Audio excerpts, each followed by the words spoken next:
Ladies and gentlemen, welcome back to another episode here on the Hermitpack Hermitcraft modded Minecraft 1.10 server. Amazing, welcome back to another episode. There have been some changes to the pack. It has been updated to a new version. I couldn't tell you the exact number, but these things happen. Packs get updated and the mods get changed. And one of the things to change are these wands. They have to some extent been nerfed a little bit, and I've just been experimenting with them. This one seems to be relatively cheap still, so the swapping wand is good. The moving wand, though, has become a little bit more pricey. Now, it holds a charge of 1,000,000, which is more than what it did before, and it costs 50,000 to move any block type, and that is quite expensive. And also, this one right here holds 100,000,000, and it costs 50,000 to teleport. So to give you an idea, it takes a while for this thing to charge up fully. As you can see right there, that's 500,000, 500,000. So that will do you 10 teleports. So this one has sort of been made very pricey. However, its capacity is quite a lot. So I'm sure we'll find out more of those as we play. Not going to go on about that for too long, but thought I'd mention it. And down here, the Blaze Farm, we set it up last episode. We got it running to where we could collect XP and collect Blaze Rods as well. But we're not done with this. We need to improve it, and that was ridiculously silly. Let's put it back. And yay, it keeps all of the items. That's good, that's good. So, let's fly up into here. And you may notice the blazes are not making a lot of noise. They are making a tiny bit of noise. And no, my sound is not off. We actually have a block in here called the Muffler, which lots of you suggested. It's very cheap. It costs a note block plus a wall block, and then it muffles some of the sound, so it's a lot quieter in here, which makes for good recording. And now you're probably wondering, why aren't these blazes hurting a sumo? Well, it's because we got a Salamander's Eye in our offhand. If we get a little bit too close to these guys, they will get us with melee damage, as you saw right there. But their fireball attacks don't seem to hurt us anymore, which is cool. So that's going to help us work in here. Now, what we need to do is move some of those spawners, which costs... Did I say 50,000? Yeah, 50,000 is correct. However, if you have one that doesn't have a lot of energy, like this has 50,000, but it won't let me pick up the spawner.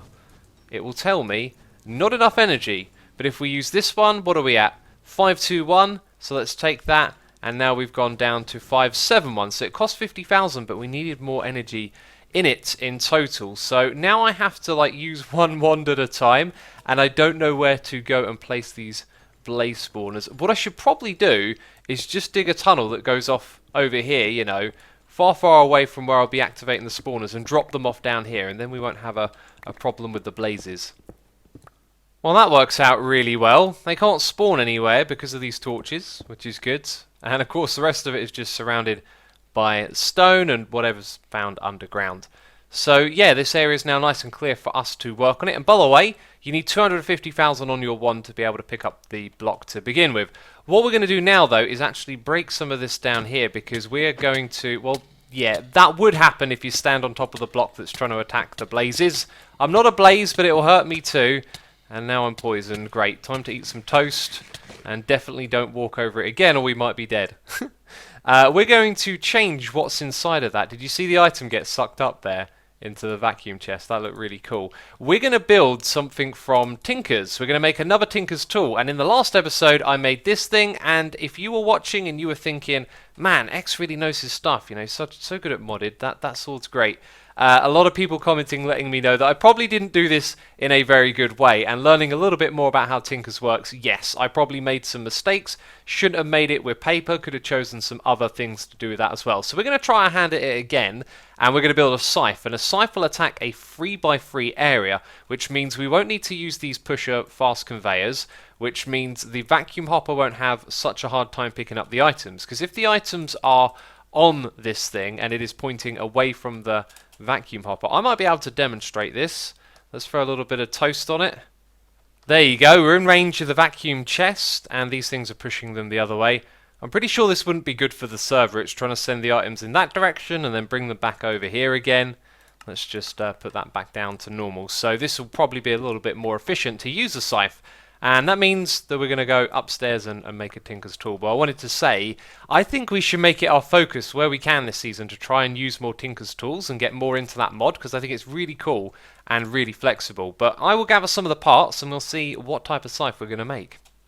Alright, we are going to be making a Frankenstein scythe. We're going to use all sorts of different materials, and the reason we're doing that is because of their traits. So I'm going to chuck in a stone scythe head as well. That is a placeholder for a material we're about to go and gather. And now we can see the traits down the side. So with a manulin, and yes, I might be saying that incorrectly, tough tool rod, we will get the cold blood, which basically does more damage when they're at full health. With bronze, we're going to get dense, which means our tool will last longer when it has less durability. And then we're going to have lead in there, which is going to do some poison damage to the blazes, which is cool. And I've picked these this way around because I think if you swap a couple of them over, you have less durability and less modifiers. Now, our headpiece is going to be made out of a magma slime, and you may be wondering why we're not using this one. That would do 8.72 damage. The other material does 7, so it's not too far behind, but the manulin will use up more durability. So I felt like this was the better one to go for. And by the way, if you want to make the bronze and you click on some of these other ingots, it can be a little bit confusing. I found this recipe right here, very easy to work with because copper's easy to make and tin is an ore that you can find and then smelt, and you can put it together in a crafting bench. Some of these other ones are a little bit more complex, but the material that we're going to use is this right here, the magma slime crystal, which looks really cool and is a little bit complicated to make because you've got to get some slimy magma mud, which requires some magma cream. That's going to be no problem for us, soul sand, netherrack, and then this stuff, right? And where do you get this from? Well, you can grow some of the trees with these saplings, which we have, but you need to grow them on some of the grass. And this stuff was in the nether. We actually encountered that in our last episode. So here's what I'm thinking of doing. We're going to go into the nether and look for it on our journey map. It might take me a little bit of time, but here's the thing. We found that little slime island in the lava all the way down at this level where we are right now, where the lava naturally generates. So if we press J to open up our journey map, apparently there's been some changes, and I don't want to read that right now. Aha, that's what I want to see, and if we zoom out, we might be able to see the journey that we took last time. I think I've spotted it straight away. I thought this might take a little bit of time. Well, that looks like one of those islands. If it's the one we went to or not, that will do. How do I create a waypoint here? What's the button I've got to press? It's probably hard to see, but I've added a little waypoint right there, and we are 400 meters away from it. Can we see it when we turn around? It's probably there somewhere. That's the Nether Fortress. Can I see the other one? No. Well, anyway, we need our teleporting wand, which I've put on charge. So we're going to have to go and grab that, and then we'll be able to head over there. Oh, here we are. Hey, get off my island. Can we pick this stuff up? Oh, yes, we can. We need that stuff to grow the trees in the overworld. Also, this stuff below it is then different. What are these called? Oh, magma slimy dirt. Wait a minute. Isn't that the stuff that we needed? Slimy magma mud. Slightly different. Jump for joy, buddy. Jump for joy. It's his favourite part of the nether. His bouncy castle. We can't get enough. Or you. Into the lava you go, eh? Have a little swim. Don't worry about him. He won't burn. For my next trick, we need some obsidian. And I was scratching my head. I know there is a quicker way than doing this with a hammer, right? Let's plop down some cobblestone. Let's select that with our swapping wand. And... oh. You could do that last time, couldn't you? They really have nerfed these wands. Oh well, I guess it's back to doing it with the hammer. Oh, it's so slow.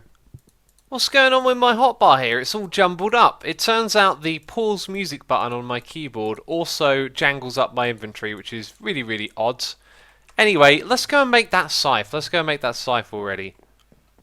So here it is. There we go. We've made it. No turning back now. And by the way, I believe this is a level 2 item or whatever you want to call it, because its XP is 4,500 and this pick is only a little bit more of it, and we've leveled that up a lot. So I think it's like one of these. It's going to take a very long time to level up, which is okay because we have just enough modifiers to add something to this scythe. So the reason I was collecting all of that was to add these reinforcements. I was actually sort of weighing up the durability a little bit when I was creating this. I forgot that what we were going to do after was add some reinforcements to it. So when you've added 5 of this to the item, apparently it will become indestructible. I hope whoever told me that is right, because there's no turning back now. We are committed. Reinforced number 4 and reinforced 5 is now unbreakable, so it can't be broken. It does 6.25 attack, so if we want to increase the attack damage, it does need to be leveled up. But hopefully, this thing will be good at killing blazes, and it will level up itself. This is going fantastic right now. Let's chuck another spawner in here and then get out of the way of those blazes. So we've added some more slime channels again because they all need to be pushed to the middle, but then when it attacks it hits all of them in a 3x3 area, and you can see they're getting destroyed pretty quickly. And I don't think we need to change this thing because now I'm seeing the error of my ways. I was thinking about durability. I just completely forgot that we were going to make it unbreakable. So we could have put paper on it for extra modifiers, which means quartz for more damage. And I could have actually used manulin for the attack piece, which means it would have done more damage too. And the dents which we got from the bronze, I believe, was completely pointless. However, at least the poison went to good use. As you can see, all the blazes get poisoned here, so I think we could still improve on this scythe, but for now it's working. We just need to work on a way to collect this XP next, because I am still collecting it manually. Turns out the system we're using right now is just fine. We can collect XP like this, we can store it in the obelisk and move that around. We are also collecting solidified experience. And here's the thing, when I played modded before, there's something in the pack called Liquid XP, and you can use this Liquid XP to automatically enchant books and things like that, which is really cool, and that's where I thought we were heading right now. Turns out this mod pack doesn't have it, so the other alternative is this thing, the Experience Solidifier. This will collect the XP and turn it into solidified experience. The problem with this is that there is a rabbit hole of crafting recipes which require all sorts of machines, which require more things that you need machines to make. It goes on and on and on, and I didn't really fancy doing that. So as far as XP goes, we're actually done here now. You may have noticed in my inventory though, I've made another scythe. I've corrected the mistakes that I made with this one. So let's have a look at our attack damage there. 6.25. This one has 8.66. It's unbreakable as well. And what it is, I put bone on it so we get fractured, which does more damage. And then we have both of the manulin ones as well, cold-blooded and insatiable. Because as we've realised, dense and superheat are pretty pointless. So we're going to swap this one over. I'm hoping it will perform a little bit better, as not all the blazes are one kill. So let's hope that makes a difference. And all of that XP we gained on that, well, it's kind of wasted. We'll have to earn it again on this one. So I was about to leave. There were loads of blazes piling up as I was about to leave the computer, and I was thinking, what's going on there then? This thing has broken. It is unbreakable, but it has broken. So I put in the other one for now, which is probably going to suffer the same fate because, well, actually, look at its durability there. What about that one? Durability broken. So that's not losing any durability. Huh. How odd.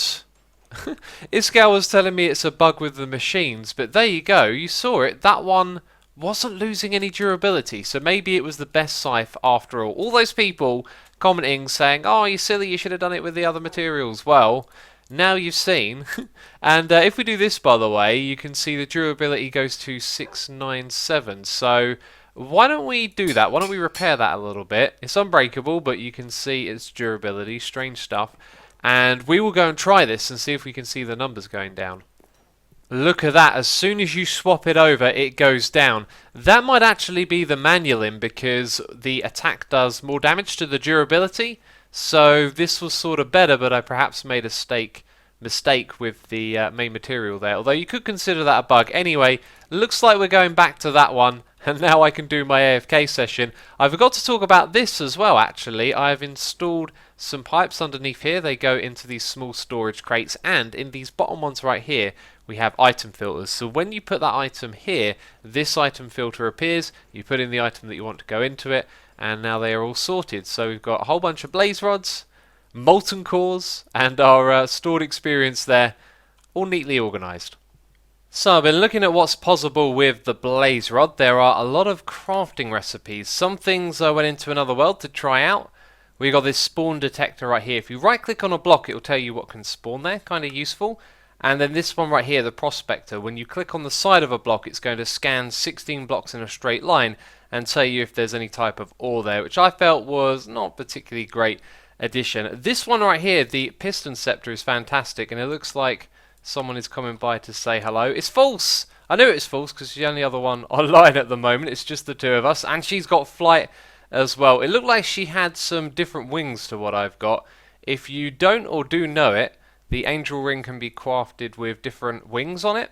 And also, I noticed that there were these new slots. Will that go into any of them? No, it won't. So, distractions. Let's talk about this amazing tool right here, the piston scepter. I am a fan of this. We'll chuck in our lamps into that chest. So, if we right-click on a block, we will move it in a direction like that, which is pretty fantastic. Now, this also works with the chest as well. You've got to hold down shift though. So we can move the chest along and it keeps its contents. How cool is that? Now if we left click on something, it will change the mode. So now we're in pull mode. So when we click on it, it moves it towards us. Same for the chest as well. Got to shift click that though. Got to remember that. And then there is another function which is rotate. So we can rotate the block around. Now I think that is just extremely useful if you're a builder and you're placing blocks and you've done one little thing wrong. You don't need to break it. You just pull out the scepter and either move it into the correct position or yeah, give it a rotate. I wonder what it does on the chest though. Oh, of course it would rotate it, but it wouldn't like flip the top on to the top, the side onto the top. You know what I mean?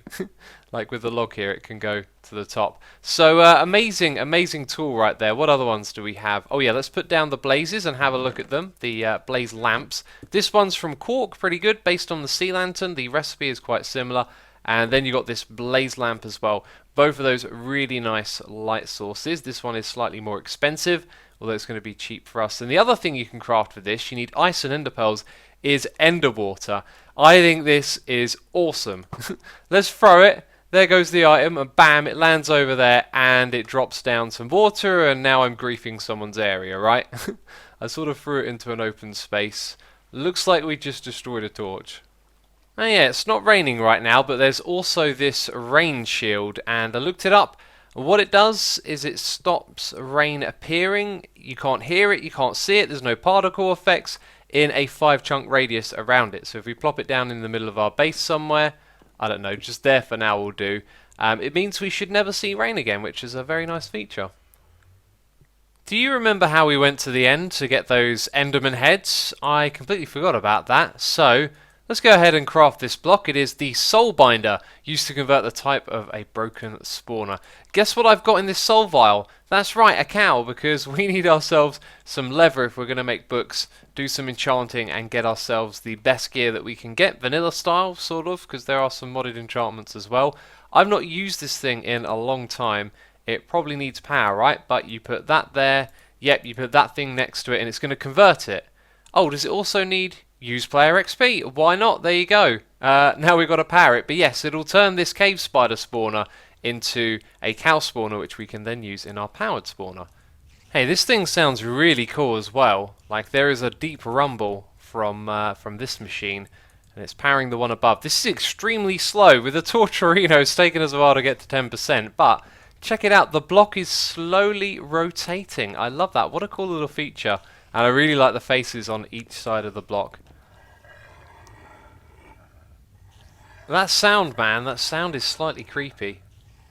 Yeah. I've double stacked it. It's now going twice as fast. Evidence of right here, 40 ticks per second instead of 20. So these cows don't look too happy. They've got no grass to to eat, and they're just stuck here in this boring old cave. But it's up and running. We're not using a Torturino, by the way. You can use that to speed things up. We could use that in the Blaze Farm as well. That's a suggestion I had. Thing is, we've already got 9 Blaze Spawners. I think it's doing pretty good for itself. So I'm not too fussed with that.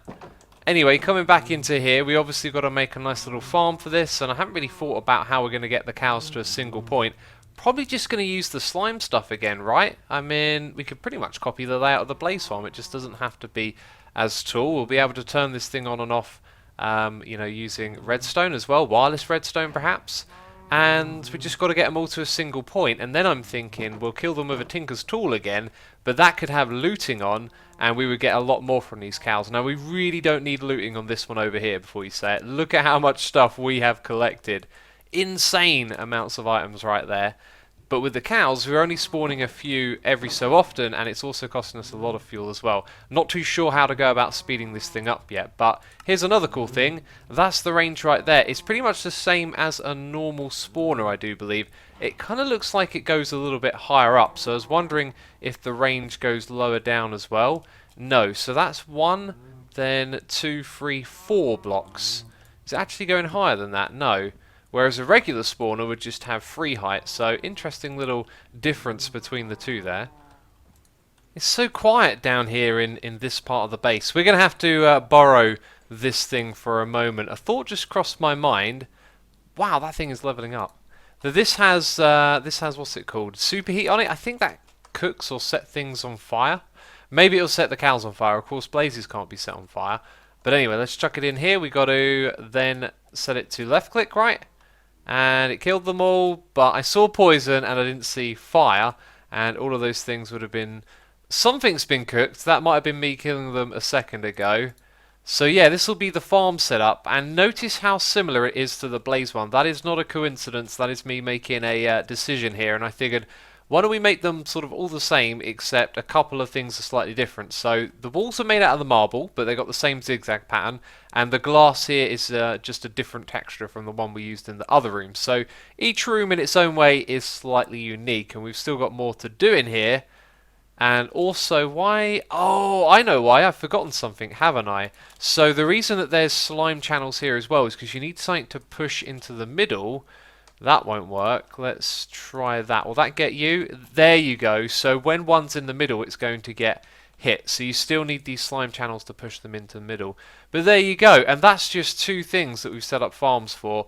If you saw the little hallways back there, I've made it so we could have 4 farms in total. So maybe if we can think of a couple more useful things to do down here, and then we'll have a set of decent farms to get us going. Also, that block there can go. So going back to Tinker's tools, one of the ways we could make better tools is if we could level them up automatically. Now with this pick it's been nice and easy as the XP requirement is lower. With this one it's a lot more, and each time you do level up you get another modifier. So we've only got 3 on that one, and if we could level it up then we could get more modifiers, which is obviously a good thing. So down here you'll see a contraption that we have made using the mechanical user block. This is the same one that we've used down there, and it's part of the grid power thing which I showed previously, but it only uses 0, so it doesn't actually use any grid power.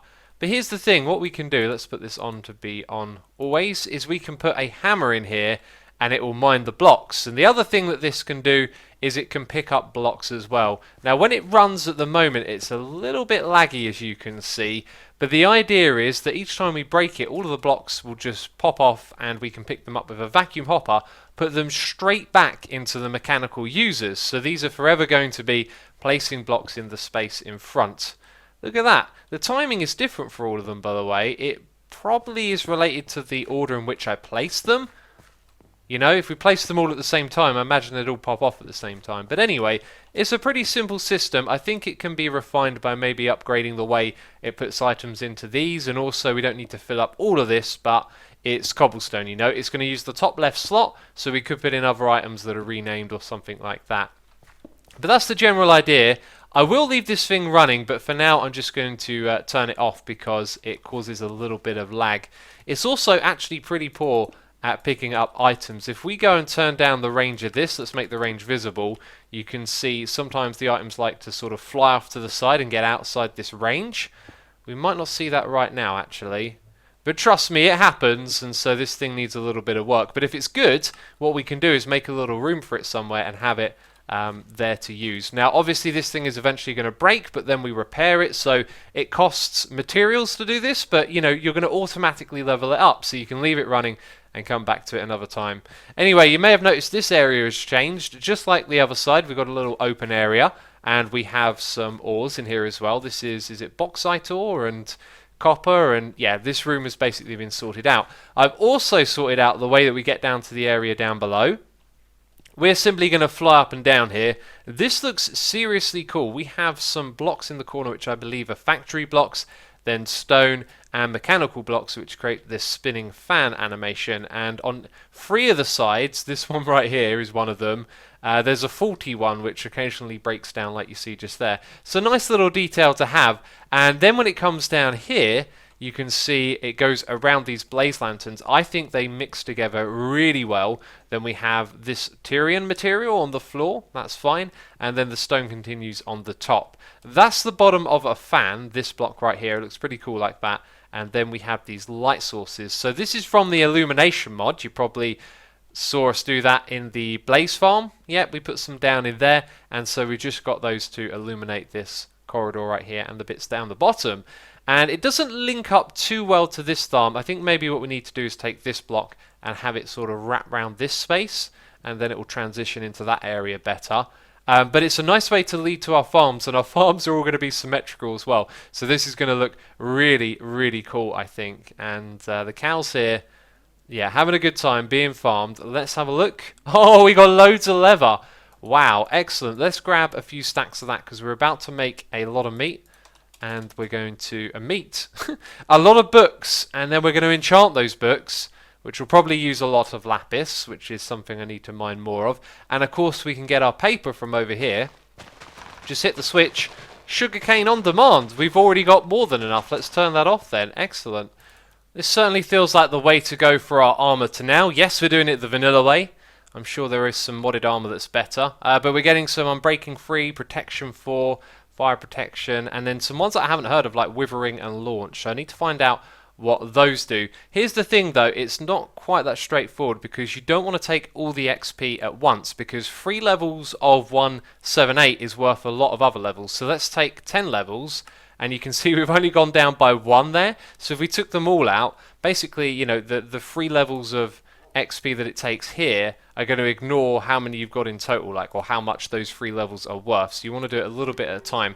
Now that's good for a bow, I guess, but I imagine at some point we'll be creating a Tinker's bow. So I should probably think about skipping over some of these, but before long we'll have enough to make a good set of armor. Why did I pick a chest of all things? Like, there's not a lot of storage space for our books. We're actually going to knock this one on the head right now because I realise it's going to take a long time to sit here and go for all of these. But I don't know what some of the enchantments are, like Launch, Free and Withering. And when it comes to researching them, it doesn't seem to be an easy way to figure out which mod each enchantment comes from. So we're going to have to knock that on the head for now and come back to it at another time, I think. And so with that, we will check up on this machine. It's going to level up soon, which is cool. I thought I'd look at this as well because I was considering doing the same thing with it. And we have 11 modifiers. That is a heck of a lot. And we could put some more haste on it and then, you know, mine a lot of blocks very quickly. But that is going to be it for this one. If you have enjoyed it, please do leave a like. As always, thank you for the support. I hope you're enjoying the modded series. I'm having a great time playing this. The live streams have been fun as well. So, as always, thank you for watching, and I will see you in the next episode. Bye-bye.